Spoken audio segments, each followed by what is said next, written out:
going to present the going to present on the topic OTEC, which is Ocean Thermal Energy Conservation. The group members are I myself, Hanuman Mishra, Abhishek Agrawal, and Mohammad Gufran Khan. Proceeding with next, what is OTEC? OTEC is Ocean Thermal Energy Conversion.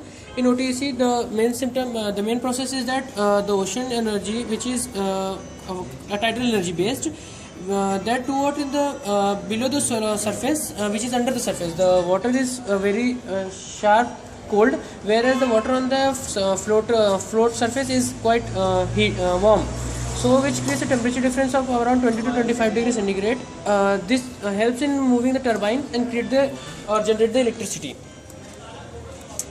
This is the image of the OTEC power plant.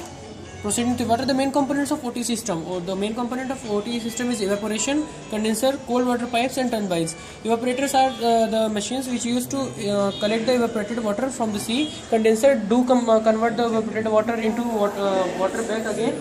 Cold water pipes used to provide the cold water from the deep the surface, and turbines used to rotate. Proceeding to next, the shell and tube designs can be enhanced by using fluid tubes. The working fluid flows into the grooves and over the grass, producing a thin film that evaporates more effectively. In advanced plate and film design, working fluid and seawater flows through an alternative panel. The metal which is chosen being is aluminium, because aluminium is very less expensive as compared to titanium, and it won't erode earlier. It allows to be stay in the water for more than 20 years. Next will be explained by Mohammad Gufran Khan. Good morning, sir. This is Mohammad Gufran.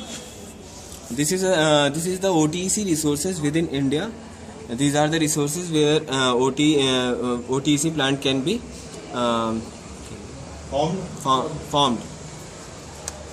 Now talking about the factors to be considered while choosing a site: thermal gradient in the ocean, topography of the ocean floor, meteorological conditions such that hurricanes and all, seismic activities, availability of personnel to operate the plant, infrastructure,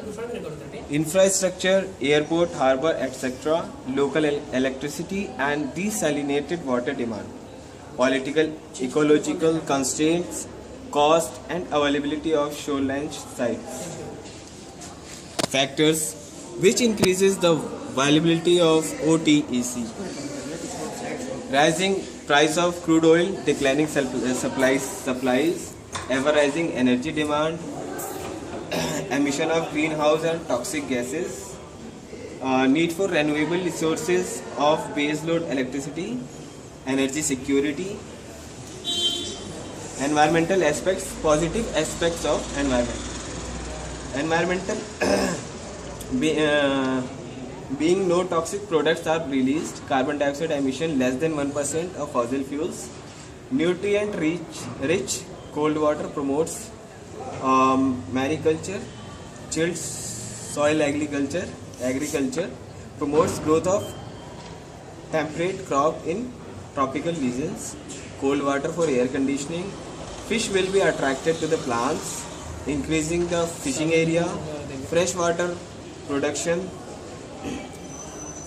Negative aspects of OTEC: fish eggs and larvae entrained destroyed, sterilization of lands by base plants, floating plants, navigation hazards, entertainment and impingement of organisms, chlorine used to prevent biofueling hazardous, metal pieces entrained affect marine organizations.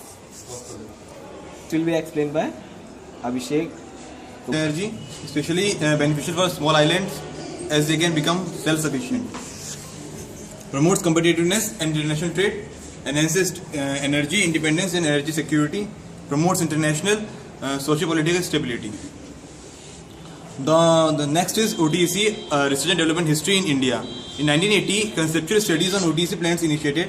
In 1984, preliminary design for a 1 megawatt closed Rankine cycle floating plant was prepared by IITM. In 1993, NIIT formed. The goals were: the objective is to demonstrate the OTEC plant for 1 year, after which it could